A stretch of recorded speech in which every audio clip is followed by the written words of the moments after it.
ஒரு ஊரில் அந்த ஊரின் நடுவில் ஒரு நல்ல பெரிய வீடு. அந்த வீட்டில் கணவன், மனைவி, அவங்களுடைய மகன், அவங்களுடைய மருமகள், இந்த 4 பேரும் மகிழ்ச்சியாக வாழ்ந்து கொண்டிருக்காங்க.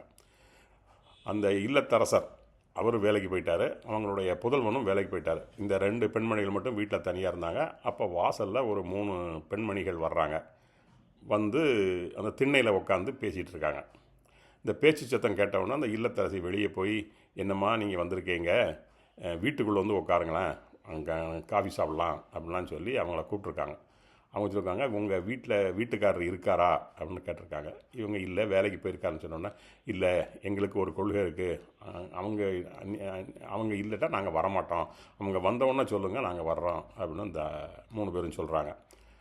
சரின்னு இவங்க உள்ளே போயிட்டாங்க. மாலை வேலை வருகிறது. வேலை முடிந்து கணவன் வீட்டுக்கு வருகிறார்.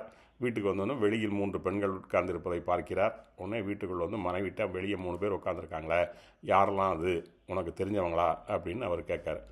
இந்த அம்மா சொல்கிறாங்க, இல்லை அவங்க வந்தாங்க, காலையிலே வந்தாங்க, நல்ல வெயிலில் வந்தாங்க, அங்கே திண்ணையில் உட்காந்துருந்தாங்க, நான் உள்ளே கூப்பிட்டேன், அவங்க நீங்கள் இல்லாட்டா நாங்கள் வரமாட்டோம்னு சொல்லிட்டாங்க, அதனால் வெளியே உட்காந்துருக்காங்க அப்படிங்கிற தகவலை சொல்கிறாங்க. சரி, நான் இப்போ வந்துட்டேன்ல, நீ போய் கூட்டிகிட்டு வா அப்படின்னு சொல்கிறாங்க.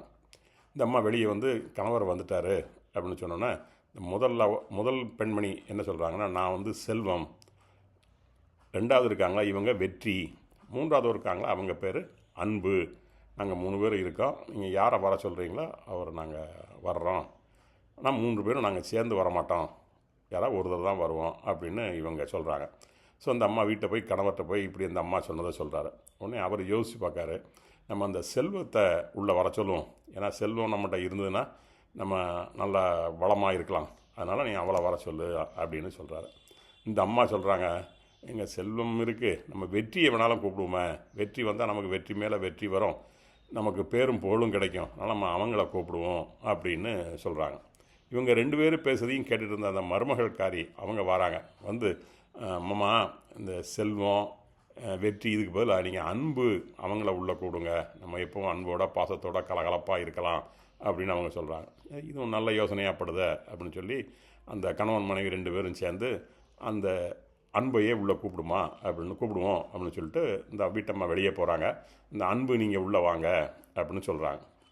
அன்பை வர சொன்னோன்னே 3 பேருமே எழுந்திரிச்சு 3 பேரும் உள்ள நுழையதுக்கு முயற்சி செய்கிறாங்க. அப்போ அந்த அம்மா கேட்டாங்க, நீங்கள் 3 பேரும் ஒன்றா சேர்ந்து வரமாட்டேன்னு சொன்னீங்களா, இப்போ நீங்கள் 3 பேரும் சேர்ந்து வரீங்களா, அதனுடைய ரகசியம் என்ன அப்படின்னு கேட்காங்க. அப்போ அந்த பெரிய அந்த அம்மா சொல்கிறாங்க, என்னோட செல்வம், என்ன நீங்கள் கூப்பிட்ருந்தா நான் மட்டும்தான் வந்திருப்பேன், ஏன்னா நான் இருக்க இடத்துல அன்பு இருக்காது, வெற்றி இருக்காது. வெற்றியை நீங்கள் கூப்பிட்டுருந்தீங்கன்னா வெற்றி இருக்க இடத்துல செல்வம் அவ்வளோவா இருக்காது, அன்பு பாசம்லாம் இருக்காது, அதனால் அவங்க மட்டும்தான் தனியாக வந்திருப்பாங்க, நாங்கள் கூட வந்திருக்க மாட்டோம். ஆனால் இப்போ நீங்கள் கூப்பிட்ருக்கிறது அன்பு இருக்க இடத்துல செல்வ செழிப்பு இருக்கும், வெற்றி மேல் வெற்றியும் வந்து வெற்றி கிடைத்து கொண்டு இருக்கோம், அதனால தான் நாங்கள் இவங்க வந்தால் இவங்களோட சேர்ந்து நாங்களும் வருவது அப்படிங்கிற ஒரு கொள்கையில் இருக்கோம் அப்படின்னு இவங்க சொல்கிறாங்க. 3 பேரும் உள்ளே போகிறாங்க.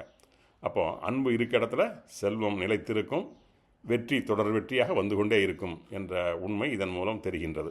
அதனால் நாமும் நம்முடைய வாழ்க்கையில் எப்போதும் அன்போடும் பாசத்தோடும் நேசத்தோடும் எல்லோரிடமும் பழகினால் செல்வ செழிப்பு நமக்கு தானே வரும், வெற்றி மீது வெற்றி வந்து நம்மை சேரும், நமக்கு பெயரையும் புகழையும் வளமையையும் கொடுக்கும். எனவே நாம் எல்லோரிடமும் அன்பாக இருப்போம், பாசத்துடன் பழகுவோம்.